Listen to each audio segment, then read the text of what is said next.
Playtime's over because tonight somebody's going to get their ass whooped tonight in here.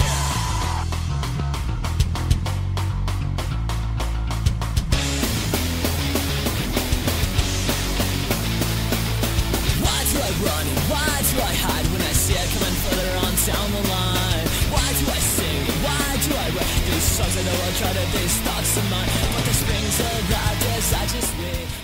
Hello, everybody, and welcome to Bowling Shoe Handsome for Monday, December 12th, 2011.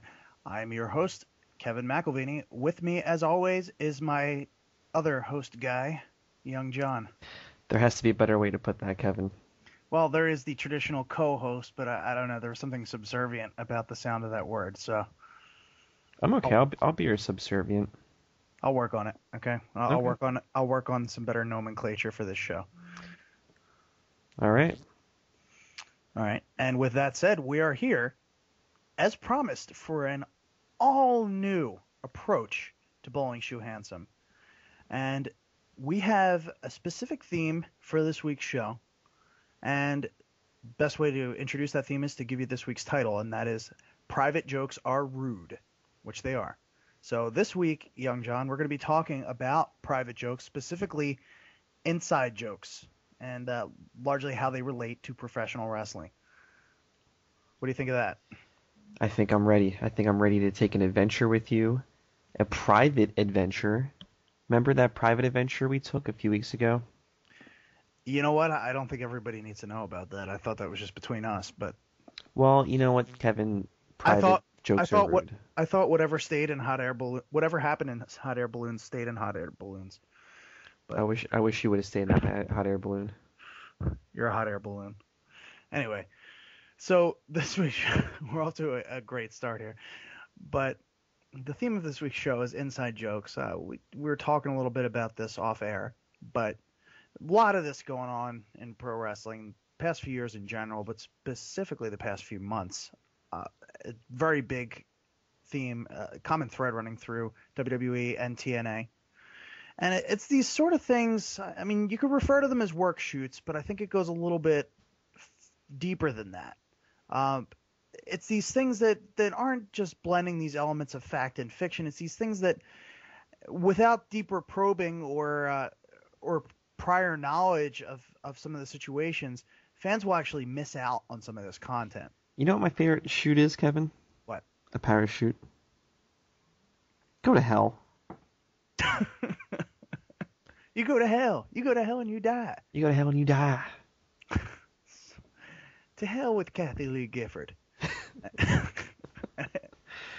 Anyway, Good Lord. That's not really inside. Everyone has access to that, but I don't know. John, when I was getting my notes together this week, the first thing that jumped out, did you catch any of Raw last week? Read about it? Do you know what happened last week on Raw? I'm sorry. What is Raw? Yeah, I'm sorry. That was a little bit too inside. Last week on Raw, a few things happened. I want to address something that happened specifically a little bit lower on in the card. John Cena. Well, I'm sorry. Who? All right, that can only go on for so long. No. You need to say the way I normally hear him when he's announced. John Cena. Thank you. So during the intro segment, John Cena and Dolph Ziggler had a war of words, and they were talking about Dolph Ziggler's new show-off gimmick. And John Cena came right out and sort of broke the fourth wall and said, "Oh, that's right, you're the show-off now." And then he sort of just backhandedly referred to all his characters. "Oh, you're no longer the caddy or the cheerleader," or I forget what his next gimmick was. And he mentioned all those things, but he glossed over them in this way that I guess what bothered me about it is WWE wants you to forget everything that happened more than a couple of months ago, and then they just bring up all of his gimmicks all of a sudden. And they try not to make reference to people's gimmicks unless it's, like a DVD covering their career or something like that. And I don't know, it felt like kind of just this weird inside-y burial. Like, oh, it took you all these characters to get over, and I still don't know if you're getting over, sort of jab at him. And I don't know who that was supposed to benefit. And I mean, I guess it's supposed to put that fire in the belly of Dolph Ziggler, but I don't know. I mean, if someone just tuned in, they're catty cheerleader. John, what the hell is John Cena talking about? And I mean, I understand you have to go off past knowledge to some degree, but flush it out. They flush out every other thing and talk down to us like we're idiots who've never watched 5 minutes of the programming. So what is it with deciding randomly to do something like that? I think they do it for you and for the fans that have been watched, the older fans. They always throw you a little bone here and there. Like when CM Punk mentioned the ice cream bars, that was just a little, that's all we need is just a little bit of nostalgia to stick with the product. But when you talked about the DVDs, it reminded me of the Spirit Squad and DX's DVD. And it got me thinking, do you think they brought the Spirit Squad in just to create a new feud for DX so they can shill that new DVD and to sell more products? Would you put it past them? I wouldn't, but I will say that the Spirit Squad was trolling around in OVW for a while before that ever happened. So, I mean, they existed before DX came back to TV. Now, whether they were being groomed to be brought up to be fed to DX, that's another issue entirely. I mean, that's possible. Yeah, I just thought about that, and yeah, I don't know. I thought maybe you read something before that would have said that, but I haven't read or heard anything, but it's possible. Look, the main thing I'm trying to get at here, it's not so much that one particular thing that John Cena said bothered me. It's just you have a lot of these little things that just seem to be these weird personal jabs that will get a chuckle from certain people, but sometimes it's not even. I don't know. Like there was another example of this on the show. You had the Miz in the ring making reference, I believe it was actually in the same segment, making reference to having taken out John Morrison, who's no longer with WWE, whose contract expired, and who apparently did not go out on very friendly terms. If everything that is to be read on the internet is to be believed, and as we all know, everything that is read on the internet is 100% truth, unadulterated, and untainted. So John Morrison and WWE, not on good terms. John Morrison had his contract allowed to expire, a new one not negotiated either because he didn't want to, WWE didn't want to, or more likely some combination of those two things. So at any rate, John Morrison gone, gets decimated by The Miz 2 weeks ago on Raw, and is out of the picture. They made reference to that on Raw last week, and John Laurinaitis, speaking of getting inside, decided to turn to the camera, my microphone is messing up a little bit here, sorry. John Laurinaitis turned to the camera and said, "Oh, by the way, I'd like to wish John Morrison well in his future endeavors," and smirked at the camera. And Michael Cole starts chuckling, and I think King chuckled too. And the joke there being, of course, that John Laurinaitis is the guy who fires you when you're done with WWE, and he's the guy who calls you up and lets you know the bad news and tells you that he wishes you well on your future endeavors. What a jerk. Yeah, I mean, he's the guy who's done that, for years. And ever since he took that position of Executive Vice President of Talent and Relations over from Jim Ross, he's been the guy who's been doing that. So he's the guy who does that, but for him to, bless you there, you'll want me to, boo! Did I scare the hiccups out of you there? You did. Okay, speaking of inside, yet again. So Johnny Ace turns to the camera and says, "I wish you well in your future endeavors," and breaks the fourth wall to do so, and interrupts a promo to do so. Michael Cole and Jerry Lawler laugh at it. That wasn't so much for most of the audience as it was for the wrestlers and the people backstage and certain fans who know. Well, you know what? When you told me about the topic of the week, the inside jokes, the first thing I thought of is that, the CM Punk with the ice cream bars. And right. Do you remember when John Cena back in July he was threatening to leave, or wasn't it like a career versus career match for CM Punk or something like that? And I remember on Raw, he was threatening to leave to Vince. Punk was threatening to leave, yeah. Right, but then Cena was saying that if he were to be fired, he would just walk on someone else's show and keep doing this. Brother! Do you remember Right. that when he made like the Hogan reference? Right. Yeah, I just feel like they're playing to the smarks. And I know that that was a big thing back in, the WCW days with Bischoff and Pillman talking about the smarks every time he came out. I just feel like that's still a continued effort to just play it off to the smarks just to keep their interest, to keep renewing their interest with current wrestling. I would actually, yeah, that's a really good point, John, and I'd actually like to touch on that in a second. But one other thing just struck me right here.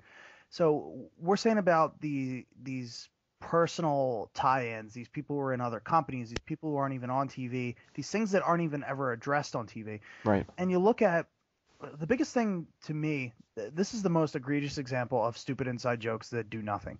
You have Michael Cole making these jokes about Jim Ross, right? And he's been doing this for a while. Nobody likes it. Mm-hmm. And I really think it goes beyond Michael Cole being a heel and getting the crowd aggravated. I really think people tune out the announcing.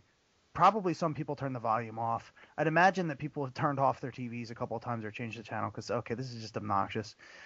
But with Michael Cole and JR, he brings up some things that are never even mentioned on TV, like the barbecue sauce. JR's famous WTF barbecue sauce.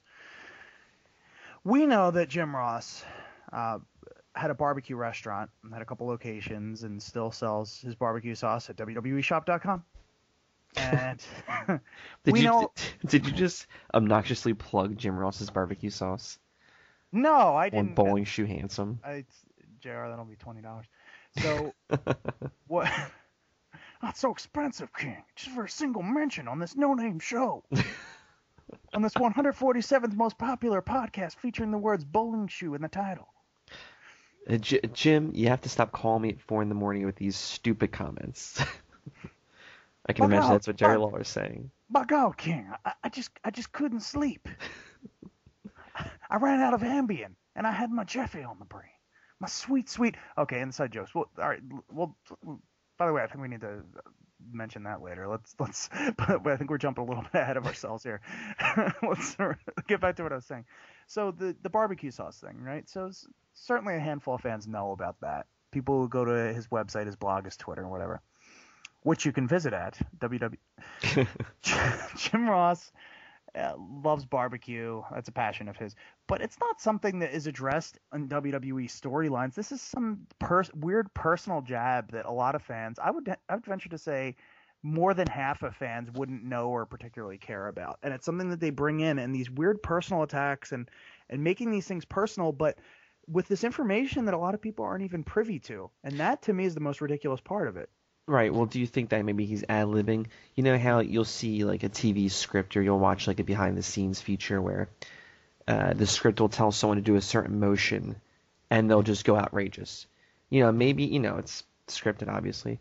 Right. Maybe they're saying in the script, just take another personal jab at JR. Maybe he's just writing his own lines as they go along, and they're just saying, go with that. Well, the suspicion is that he's not writing a lot of his own lines, that they're being fed to him by Vincent Kennedy McMahon. But regardless of who's writing them, they're not really relevant. They're not explained in any detail. I don't see the point. They're inside jokes for their own sake. They don't really benefit most of the crowd. They don't further a storyline. And I mean, while they might be funny here and there, what purpose do they serve? Yeah. Got me there. This weird work shoot purpose, which I guess brings it back to what you were saying. And you were mentioning late WCW. Now, under Vince Russo, everything was real and also sort of fake. And they played to the internet smarks. They played to these things that people knew about the wrestlers, supposed real lives versus their TV personas, right?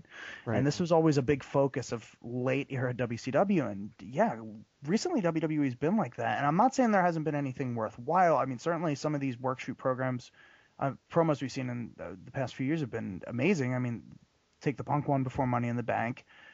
You go a few years back, there was a memorable one by Rob Van Dam, another one by Joey Styles. I mean, that's digging back a little bit. But CM Punk has done several of them this year alone. And there's some merit to them, but on the other hand, there's certain things that are just lost on a lot of the crowd, and I wonder if it's worth it. And it kind of smacks of desperation to me if you're playing to this internet base. And again, while I enjoy watching it, I don't know. Well, going back to last week's discussion about how we were talking about how WWE.com is starting to play towards the smarks with the. I'm sorry. Why am I saying that we talked about it? In the Room talked about it. Oh, And yeah. you remember how In the Room was talking about how on WWE.com on the main page, they're saying, pick any title but the spinner title. Right. That just shows me that they're trying to reach out more to the internet audience. They use the Twitter. We talked about that. I'm sure In the Room stole that from us on some occasion after we talked about it.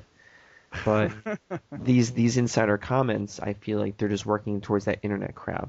It's just WWE trying to catch on to that social media, trying to catch on to what's new. They're just trying to catch on to other fan bases. That's a really good point. I just look at it and I see on some level, and I think you're right in that that's what they're trying to do, but they're trying to generate attention and controversy, and it comes off, at least to me, in much the same way that late era WCW did. And with that said, I think there's another company out there that's doing the same thing right now and coming off a lot more desperate and a lot more late WCW-esque. But I think, John, it's about time right now to play a song, and then we'll get back into that when we come back. This song, would that be all right with you? Yeah, play us out, keyboard Kevin. All right. All right. Well, this song is from Ascetic Parade from Durham, North Carolina. They provide our weekly theme, intro and outro theme song, Don't Ask Me How I Am. This song is from that same EP. Durham has a Skyline too, and the song is entitled Butchered. Butchered by Ascetic Parade, here on Bowling Shoe Handsome.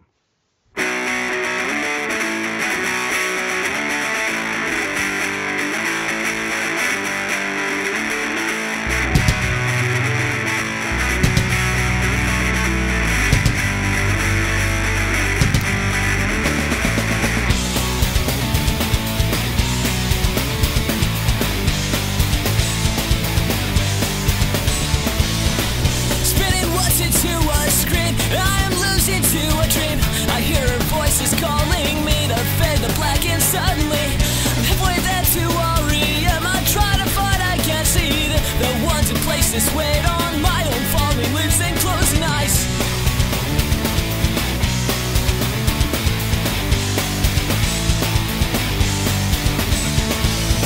And consciousness that's back to me. It also gasping anxiously. Deflated lungs give me a scare as silent frozen down the well.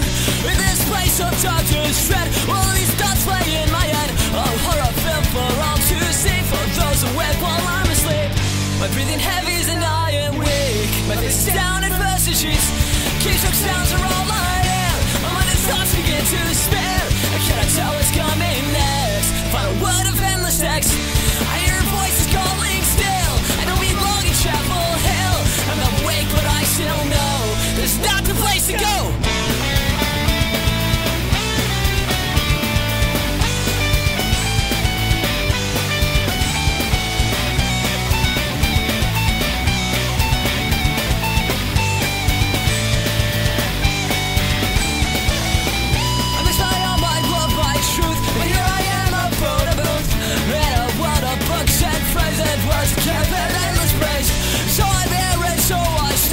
Just one last thing if I may. I ask myself this every day, and still the answer will not change. My breathing heavies and I am weak. My feet is down in first the sheets. Kings from towns are all I have. My mind and thoughts begin to spare. I can't tell what's coming next. Final word of endless text. I hear voices calling still.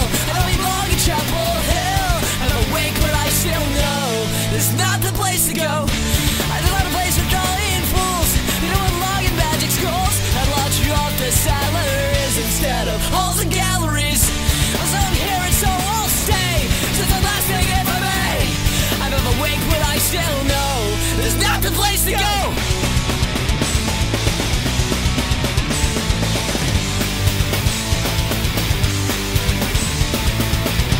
All right, we're back. Thanks again to Ascetic Parade for providing our weekly theme song, and we hope you all enjoyed that additional track from their last EP.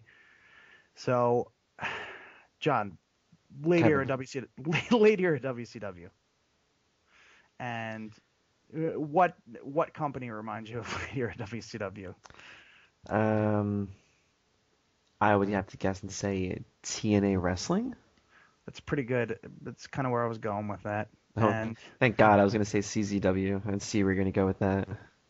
I don't know if, well, Well, let's not get listen, how about this? How about you promise me right yeah. here, right now, that one day we'll have a show completely devoted to Rock and Rebel and Rebel's Army from CCW? If he agrees to come on the show, I'll do that, John.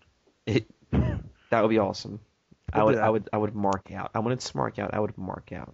All right, sounds good to me. We'll do that someday. Now, but for the time, On to TNA. yeah, TNA. So TNA has done these inside jokes. They've had some incredibly stupid things in the past. They've expected you to know about from days gone by, from things that happened backstage that were never mentioned on TV.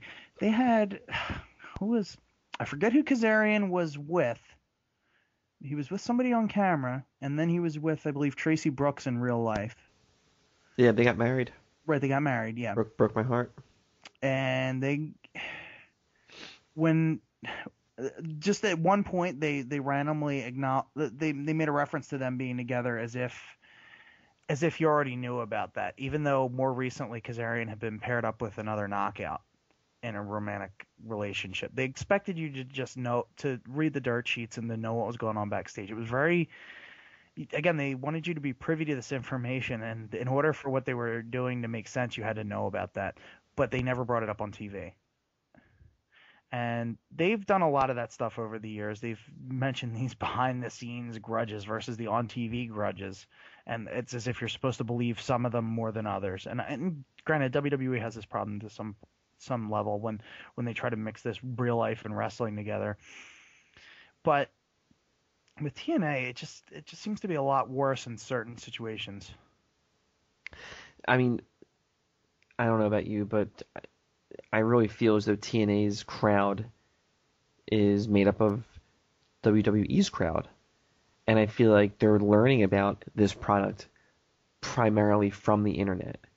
Not because they're watching Spike TV and seeing the commercials, Right. but because they're reading the dirt sheets. They're just checking to see on WWE's closest competition.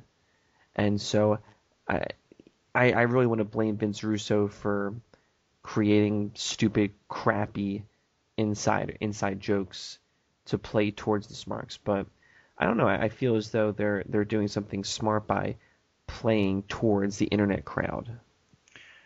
You know, it's actually interesting that you mentioned TNA coming from the WWE crowd. The theory has always been that TNA was trying to attract that lost WCW crowd, which is a big part of WWE's potential audience. A lot of those people are watching MMA now, or they've just moved on with their lives altogether.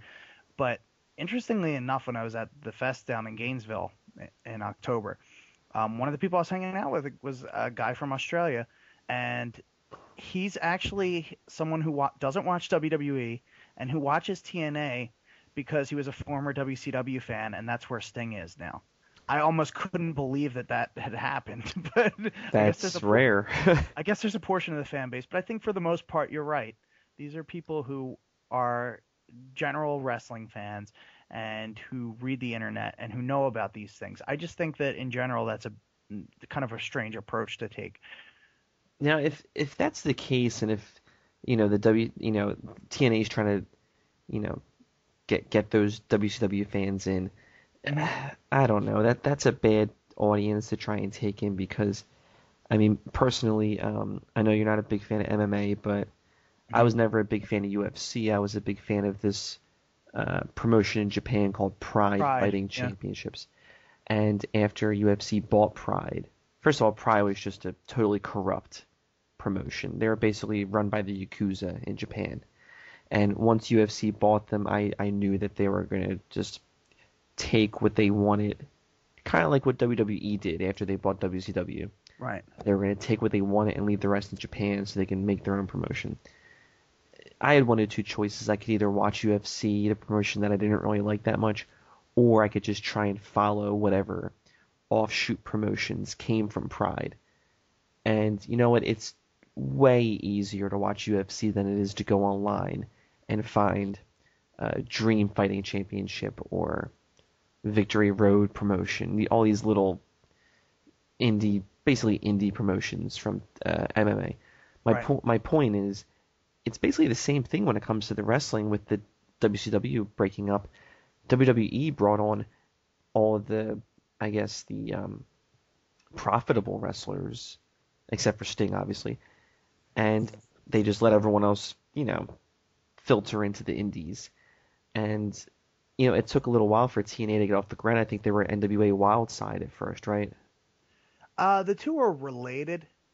Right, because I know AJ Styles was on there, and I think Samoa Joe was on there, and I think Frankie Kazarian was on there as well. Yeah, there were a lot of wrestlers that they shared just for geographical reasons. It was definitely just a southern, I guess more southeast promotion that started up. Yeah, Right, I think they were in Georgia. Or South Carolina or Georgia. They were south of the Mason-Dixon line. Well, Tennessee, I believe. Yeah. Well, you know what, Kevin? You're the only 10 I see. You were just setting me up for that one. So, yeah, that's a good point.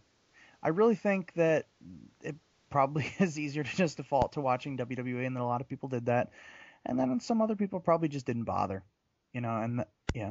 Right. Well, the point I was trying to make was, WWE is way more accessible. There are so many platforms that they're a part of, and they're on more times than TNA, and it's just a fresher product. You're going to see more of who you used to see in WCW in WWE. Well, actually, back when it first split. I'm not. You have to give me time to think about who from WCW is still in WWE. Right. But, well, I mean, that's interesting because looked at from that perspective, TNA really has no choice but to grab at this niche market because they're not going to get everybody that WWE has. They want to appeal to a certain base. So I guess on some level, that's true. Yeah, and I feel like they were probably trying to grab a hold of that cruiserweight crowd with the X Division, which that was a great idea because the X Division is, I could sit down and watch any X Division match. They're always awesome. Hour one of Nitro, basically. Yes, exactly. Which is important because without hour one of Nitro, I mean, people wouldn't have, I don't think people would have watched 3 whole hours of the NWO for a long period of time. As much as they wanted us to, no, they couldn't.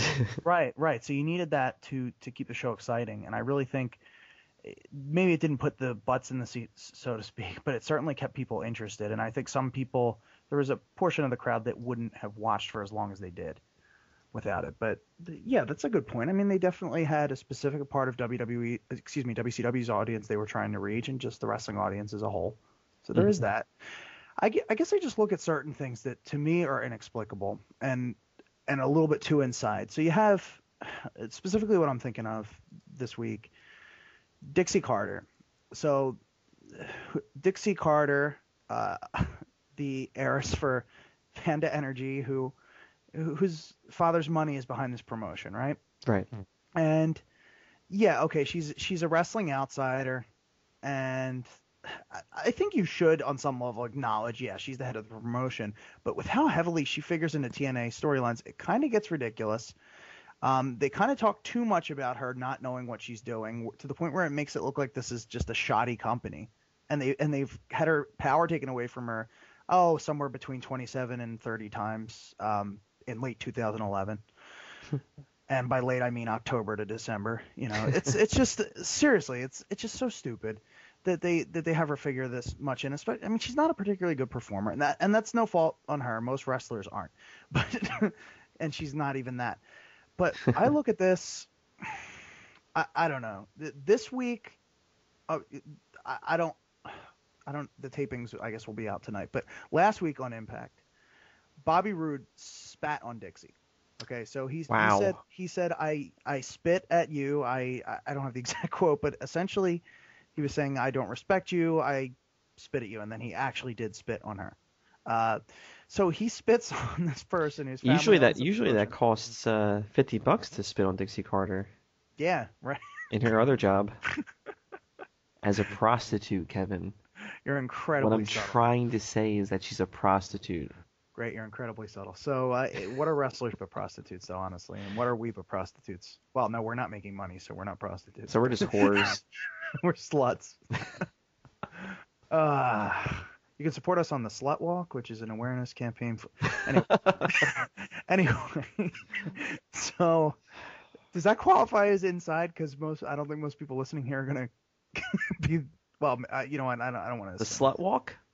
Yeah. It's not inside because we just totally made it. You just totally made it up right now. But we Brady, get on the t-shirts. Let's make the t-shirts. No, that was an actual thing. It was like, never mind. Google it. Okay. Anyway. Oh, it's too inside for me apparently. So, yeah, that's what I was saying. It's kind of like a weird thing to put on a wrestling podcast. But anyway, that's what we do here. But anyway, spitting on Dixie Carter.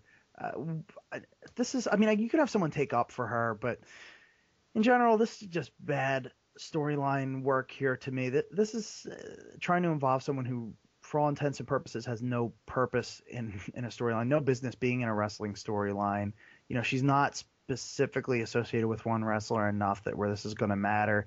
And I guess this is mixing, I don't know if it's inside, but to some extent you're mixing the behind the scenes and the real life without any legitimate on-screen justification for doing that. And to me that feeds into this whole work shoot, overly inside environment, and I don't think it's helping anybody, least of all TNA. Fair enough. And I guess that's what they're going for, but you have to do it the right way. I don't think old WCW fans want to see the person whose money is behind TNA be spit on by a wrestler who's really talented and honestly can be antagonistic in other ways. Well, I'm assuming what they were trying to do is they were trying to do the equivalent of CM Punk spitting on Vince McMahon, because I'm assuming Bobby Roode, I think he's been dancing around as a number one contender, which is what CM Punk was doing for a little while. Spit on Dixie Carter. Right. Or right. spit on Vince McMahon. Well, yeah, Bobby Roode actually already having won the title finally, but now being this heel, and oh, he's the champ? Yeah. Oh, wow. Okay. Yeah. That's where I am right now in TNA wrestling. Well, I mean, to tell you the truth, I haven't been watching it a lot, but I did catch this, so it's just something, I don't know, doesn't add up to me, but that's just my taste. I don't know. Do you think there's a place for these inside jokes though, and for this inside content? You know, I don't know what TNA can do. Right. There's just, I don't know. I wish I could even give you an opinion on this, but right. TNA, they just need so much work. I don't even know where they need to start, but I mean, they're trying to play to a certain demographic, a certain audience, which, yeah, more power to them. I don't know. Yeah. It's one thing if WWE tries to have CM Punk talk about the old school ice cream bars, or, you know, Michael Cole make a quick jab at JR via his barbecue sauce. That's one thing. It takes about 15 seconds of airtime to do that. But, you know, TNA, they take up a good amount of time with these inside jokes or these smart jokes.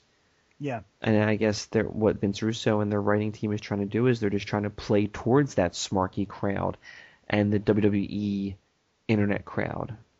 So, you know, more power to them. Let them do it. I mean, we're talking about it, so apparently it's news. Yeah, that's true. And, you know, not all inside jokes are bad. Did you hear about what happened on the WWE Japan tour?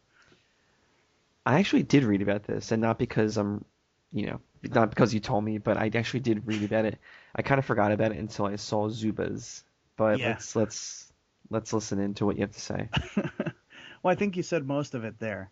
John Cena came out to the ring, one of the shows in Japan. It escapes me which city they were in. And he comes out to the ring wearing this Ribera jacket. And that's a steakhouse in Japan that's very popular amongst the wrestlers. And a lot of guys used to get these souvenir jackets back in the day, and they would wear them. You'd see pictures of them, and in the seriously. I'm looking at the picture right now. It looks ridiculous. Yeah, you can. I love it.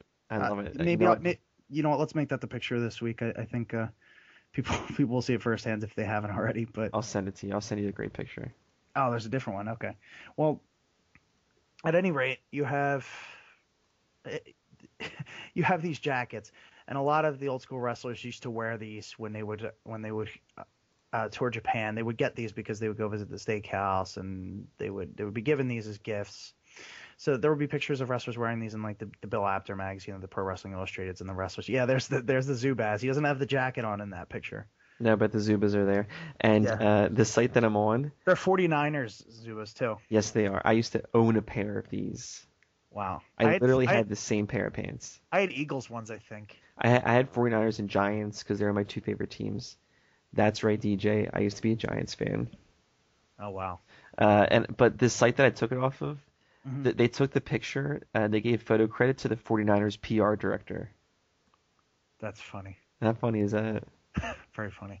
At any rate, he's wearing these Zubas pants, and he had the Ribera jacket on. And apparently, I mean, this was like pretty common fashion for wrestlers back in the day to wear around. And this was sort of something John Cena did, apparently, to just, according to his Twitter, to just get a reaction out of the guys in the back because everybody was tired and jet lagged and had been a long tour.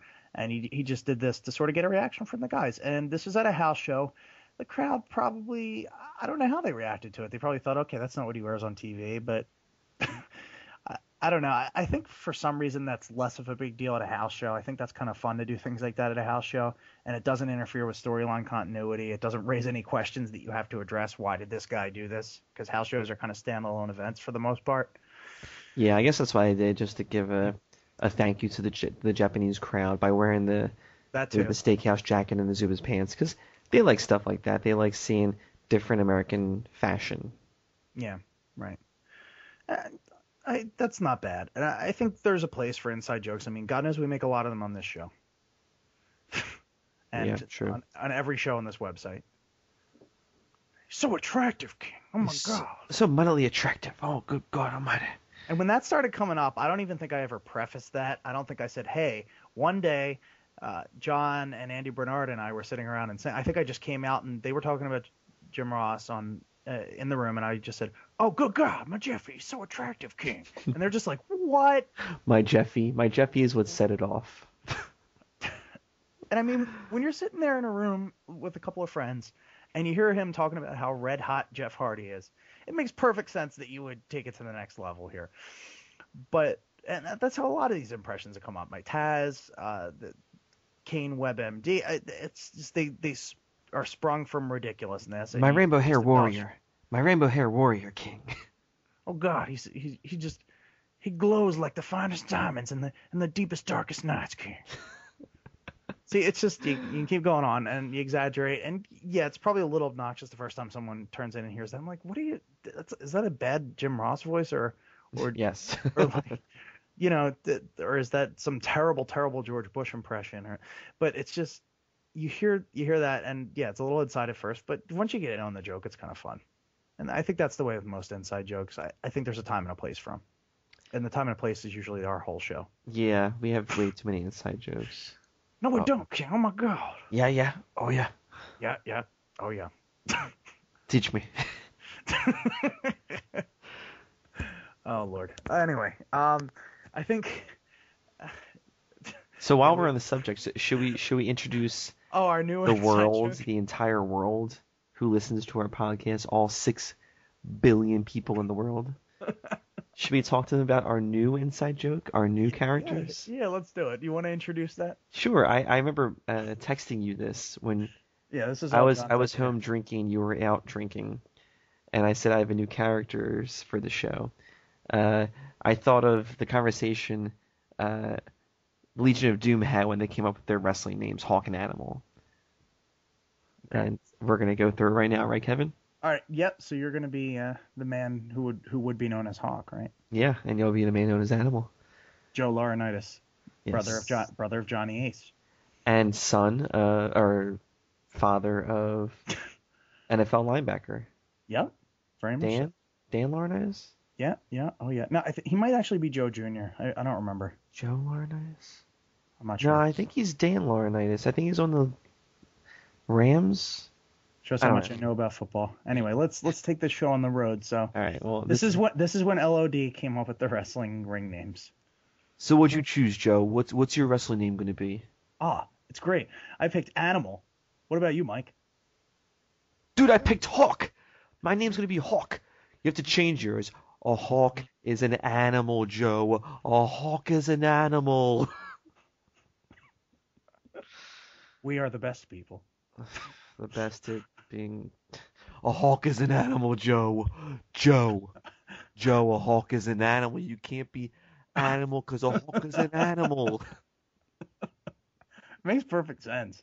And I and I had never really thought about that before. And Uh, I had a few glasses of water by the time I got that text from John. I think I spit out mid-drink when I read that. That was so we have this to is what I that. do in my free time. I imagine what happened when people thought of their wrestling names. And up next, Simon Diamond thinks of his hair while he's getting his hairstyle. Thinks of his ring name. Go. A hawk is an animal, Kevin. A hawk is an animal. Oh, what a rush. Doesn't sound like Simon Diamond at all. At What any a rate, rush. at any rate, Hawk is an animal. What a rush. at any rate, I think we need to get to another song here and then head on to a slightly different approach to this inside joke topic. Is the next band called Paul Elling's Dummy? I think I'm going to go register that band name on MySpace right now. The next song is actually from Richmond, Virginia's own Hold Tight, and we're actually going to play two songs in a row because the songs are less than 2 minutes combined. So double shot from Richmond, Virginia's Hold Tight. Billy's Here, followed immediately by You Will Be Fine, and both of those from the album released in 2011 called The Zoo. Hold tight.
Thanks for holding tight for Hold Tight, and with Hold Tight, we're back here at Bowling Shoe Handsome. We hope you're enjoying the tunes here tonight. And if you'd like any more information about any of the artists we played here tonight, feel free to respond in the comments to us, and we'll get that to you. So, topic of the show, again, here tonight is inside jokes. Inside jokes. Inside jokes? Yep. Yeah. Oh, yeah. A hawk is an animal, Kevin. A hawk is an animal. What a rush. Why did I make them like, are they from North Jersey? I don't know why I was like, a hawk is an animal, Kevin. Fist bump. Oh, good Lord. Anyway, so a story that made some headlines recently having to do with an inside joke. For those of you who are familiar with Jimmy Fallon's show, A Late Night with Jimmy Fallon, the Roots are the house band, popular hip hop / rock / alternative / R&B / 1,000 other things band. Philadelphia's own Represent. And that was North Jersey too. That was not Philadelphian at all. and you would think that didn't sound like it was from Philadelphia at all. Because when you sound like that, you don't want to do that. You don't want to sound like you're from Jersey because nobody likes that. Well, I mean, South Jersey's basically Philadelphia. Yeah, so. Pretty much. I mean, it's like, dude. It's just more trees. More trees, yeah. Anyway, that was more Philadelphian. But so the Roots are the house band. Michelle Bachmann was recently on the show, and I mean, by the time this goes to air, the story's a couple weeks old, but I think it's worth So about visiting 3 again. months ago, Michelle Bachmann was on the Jimmy Fallon show. This was actually Geraldine Ferraro or Ferrari. Ferraldo. Ferrari. I don't even remember her name. Her name is Dukakis? Geraldine Ferrari. Brady should know, isn't he like 48? Yeah, Brady's at least 7. Yeah. But At least 7? yes, we're all You're kids. confusing with Harry Barnett. Harry Barnett. Harry Barnett. Huckleberry pie. Anyway, speaking of inside, holy crap. All right, we're at the silly part of the podcast now. Yeah, so the Roots. I mean, this was actually a little bit serious for a minute because the Roots did play a song to introduce Michelle Bachmann, and that was Lioness Bee Sting. Bee Sting, Lioness Bee Sting, by the group Fishbone, popular ska punk band from the 80s, and well, I guess not just exclusively the 80s, but anyway. So the Roots played that song as Michelle Bachmann came out, and they didn't say any of the really offending parts, have any of the really offending lyrics in there. They cutting off before they would have said those parts, and Michelle Bachmann didn't know. Maybe if Jimmy Fallon noticed, he didn't say anything on the spot, but it became big news later on the Twitterverse, and essentially they played this song as a jab at Michelle Bachmann for her lying, and they're perceiving her lying, and that has been factually proven. But anyway, not to get political here, but they played this as a slight to her. And it became a big deal afterwards because it was pointed out as being sexist. And this is this inside thing. Michelle Bachmann wouldn't have even ever known about it if it wasn't picked up by Twitter and then by the media. You know, this is not a band that's super obscure, but that they were covering, but a band who Michelle Bachmann wasn't familiar with. And a lot of people wouldn't have known what was going on. You know? Yeah. And to tell you the truth, I think that's the only Fishbone song I even know, and I probably wouldn't have even noticed it right away if I had been watching at the time. Yeah, I don't know Fishbone at all. Right, So- and I mean they're a pretty important band actually, but they're not a band that's all over the place that you can't avoid them. This is something that could have very easily slid under the radar, but it got out on Twitter and it took on a life of its own. And then the sexism allegations came by, the inappropriate conduct allegations came by. Bachmann's people wanted action taken against the Roots for doing this, Mm-hmm. and eventually it ended with an apology. The Roots, more than apologizing to Michelle Bachmann, apologized to people who were offended because they thought it was a sexist thing to say. Like they said, we didn't want to offend anybody by playing a song that uses that word. Right. Now, didn't you just say that they didn't even say the word in the song? They didn't even say it, but it was basically the assumption was that people realized what they were singing. that they were calling her or implying that she is a lioness bee sting. You know, I don't follow politics at all. Right. I know Michelle Bachmann just from reading things on the internet. Right. She seems totally out of touch with everything. Kind of like Sarah Palin in her own world. I doubt Michelle Bachmann. Sexist? No, go I ahead. doubt Michelle Bachmann. I'm politicianist. I don't think Michelle Bachmann knows who the Roots are. I don't think she knows who Jimmy Fallon is. She obviously doesn't know who Fishbone is. I don't Right. think she could pick a bass guitar from a drum set. Right. And so my point is, I feel like her PR people said, we can jump on this. We can make a story. We can get you in the headlines. Right. There's no such thing as bad publicity. And they totally ran with that concept. I guess that's true. And I mean, really, in a way, it brought attention to the Roots. It brought attention to Jimmy Fallon's show. Like you said, no publicity is bad publicity. It's just so strange, again, that this was all brought on, again, by the inside joke, the destructive and wonderful power of the inside joke. So maybe, controversy is... What are you typing in here? Yeah, don't worry about it. I see. Oh, speaking of inside jokes, with the Get Up Kid reference being typed into the outline for the show. Thank you, young John, for that. Oh, boy. Well, they're not. Matt Pryor's actually going to be touring soon. I know. It's already sold out. Well, It's sold out in Philly. what about did you hear? I think I sent you a text about it. The Queers and the Ataris are touring together. You did not text me that. I thought I did. They're playing at the Barbary in Philly in February. I would definitely like to go to that show. I would go see the Ataris. I like both of them actually, and if anybody listening wants to go, please don't come up to me. Speaking of late night television shows, Kevin, I know this isn't really an inside joke, but I know the Miz is going to be on. Well, the Miz was on Conan last Thursday night, right? Which I believe is the 9th. Right. So I mean, you can go on, I think, TeamCoco.com to watch highlights of that. Yep. But let's say that we're actually taping this last Thursday night. Yeah. What kind of guest do you think the Miz would be? Do you think the Miz is going to play to his character, or do you think he's going to be like most wrestlers when they go on talk shows and they're basically Vince's puppet. They just try and promote the company as much as they can.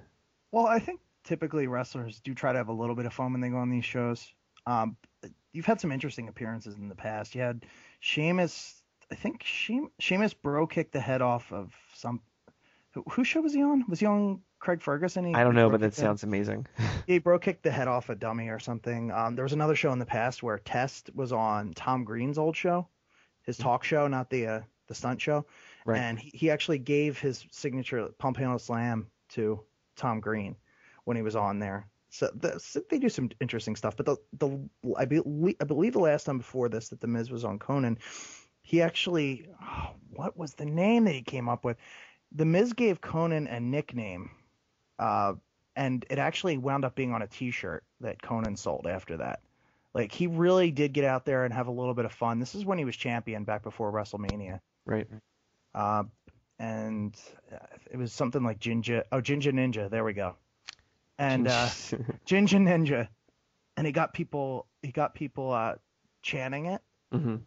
Which was pretty interesting. So, I mean, they get in there and they have a little bit of fun. And The Miz wasn't totally a heel either.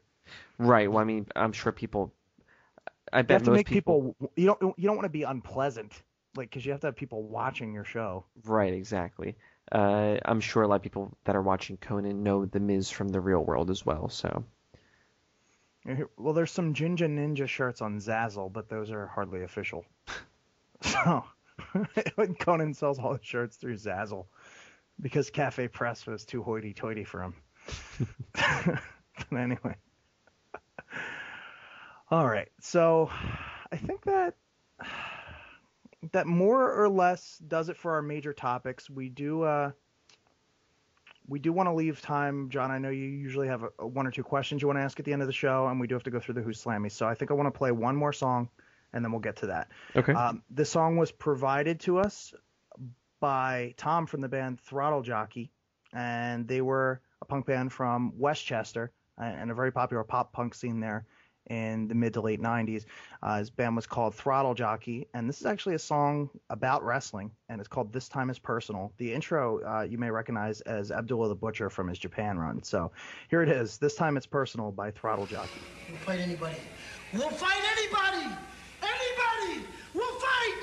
Any Japanese! Anybody! Any Mexican! Any black!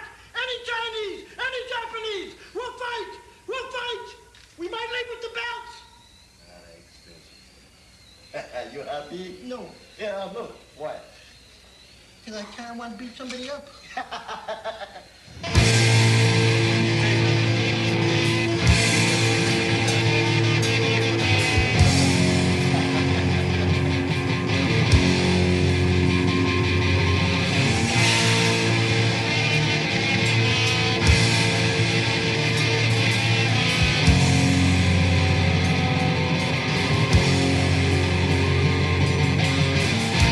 My name is Tom.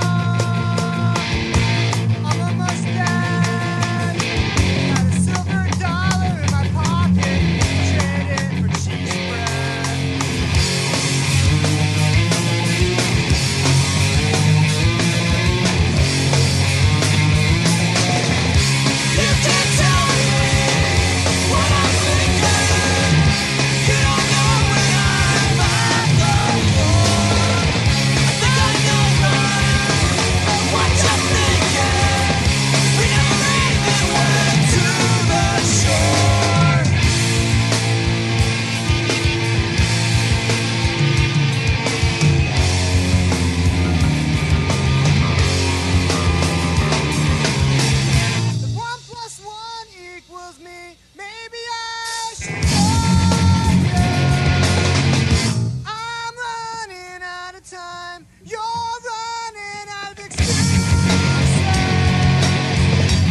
Okay, and we're back.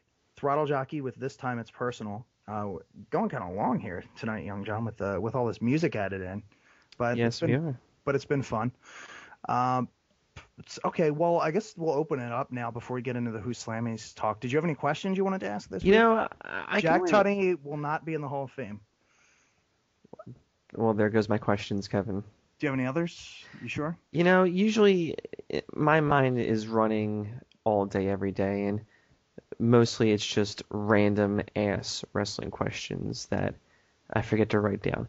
But there was one that I remembered, and it kind of stuck with me, and you know what? I couldn't answer it. So I'm going to ask you, Kevin, and then hopefully people respond with comments. You know, usually I don't ask for comments either on here or Squash Match Sunday, but I always appreciate them. Right. This is a question I would really like to hear answers to. And you might give me an obvious answer, but I don't think it's that obvious of a question. Okay. So here's my question. Did Kevin Nash gain more popularity through WWF or WCW? Now in WWF, he was Big Daddy, he was Diesel.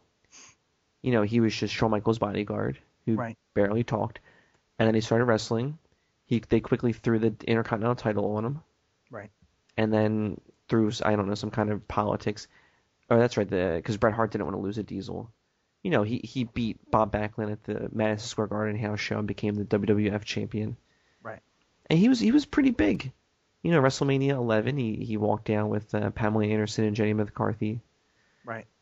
And then he switched over to WCW, became an outsider, NWO, all this stuff. Which promotion do you think he gained more popularity in? See, this is actually tough because I think undoubtedly he was more visible in the NWO because WCW had a lot more ratings at the time that he was doing that than WWF had when he was champion there.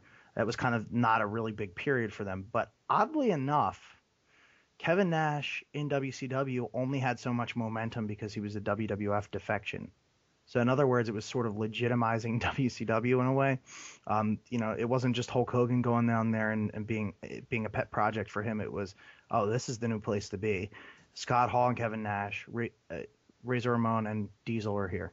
You know, and he didn't necessarily. He pretty much still was Big Daddy Cool though. He didn't have to be Diesel per se. He was just going by his own name and he just wore different things. And that was pretty much it. I think you'd have to say that. Like I said, it's a bit of a loaded question here. I would have to say WCW, even though his WWF run certainly gave him the momentum and set him on his course for WCW. I mean, he really was the standout in WCW. He had more viewers in WCW. I think that was by far the most important part of his career.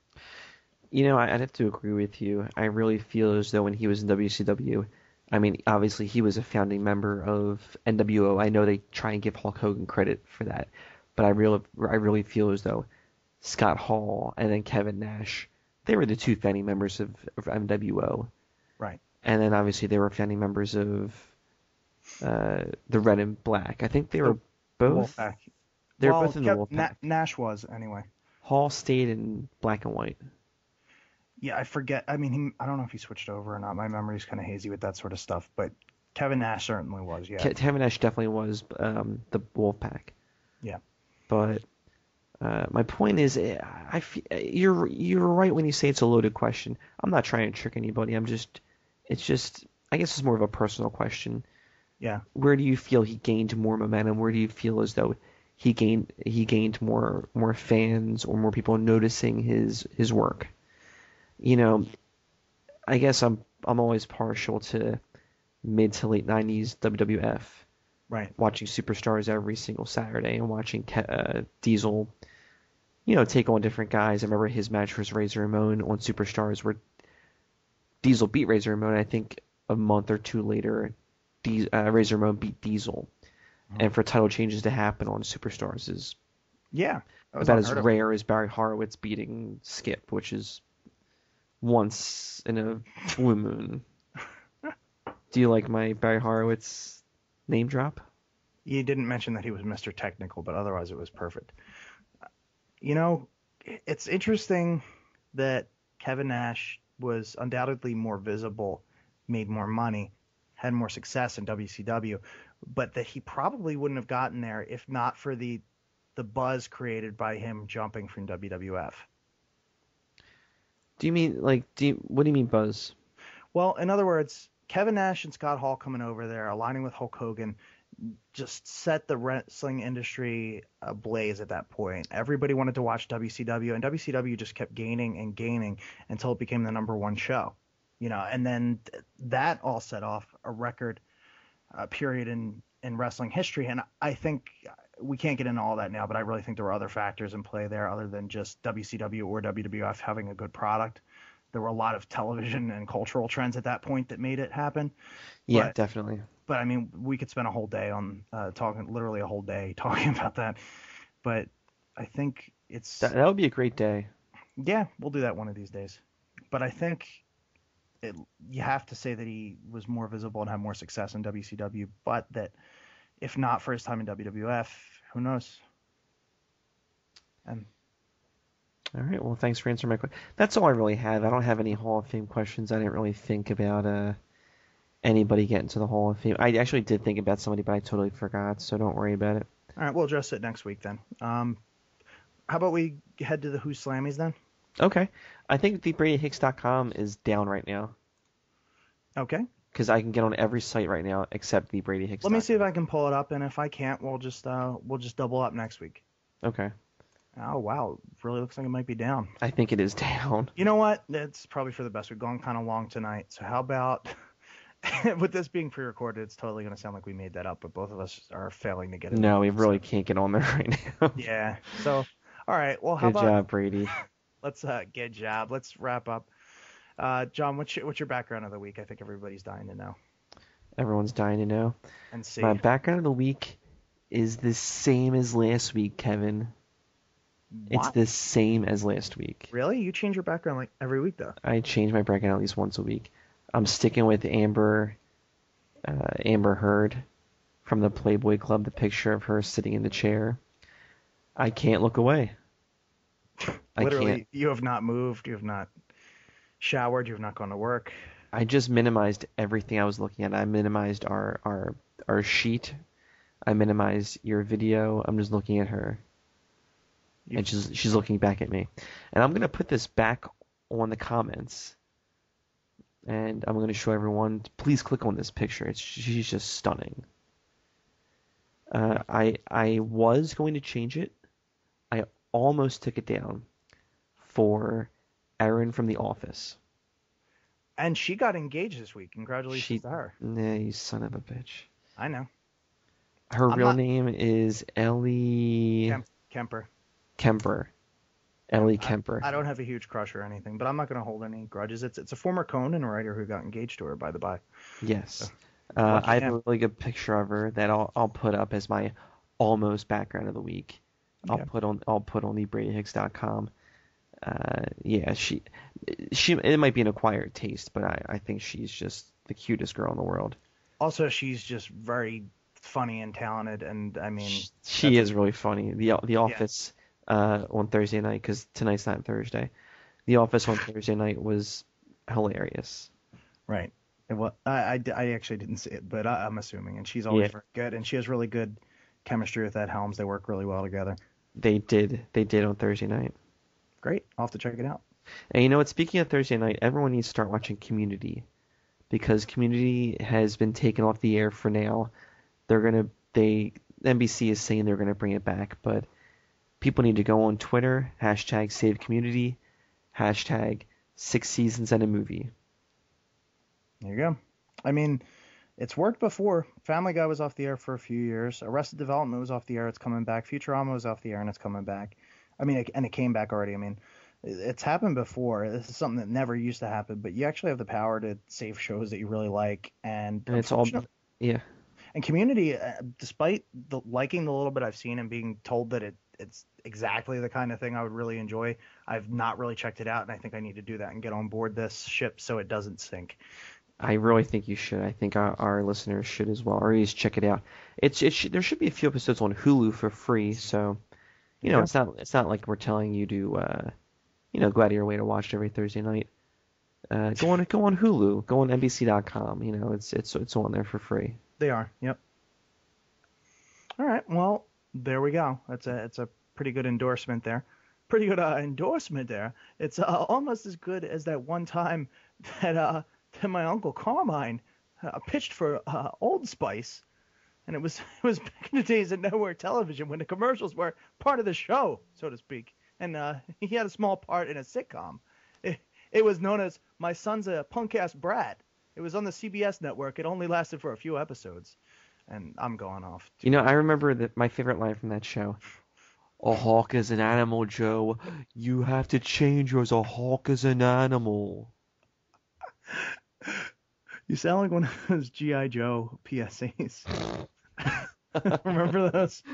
Pork chop sandwiches. Kid, I'm a computer. Stop all the downloading. Stop all the downloading. All right. Well, thanks everybody for tuning in. If you tuned in by accident, then I hope you didn't regret it. And thanks once again for your support. Let us know what you think in the comments below. We don't have a Twitter or any of that set up yet. We need to work on that. But again, we hope you enjoyed this change of pace here, and we hope to hear from you again and have you with us next week here on Bowling Shoe Handsome. So don't ask me how I am, don't ask me how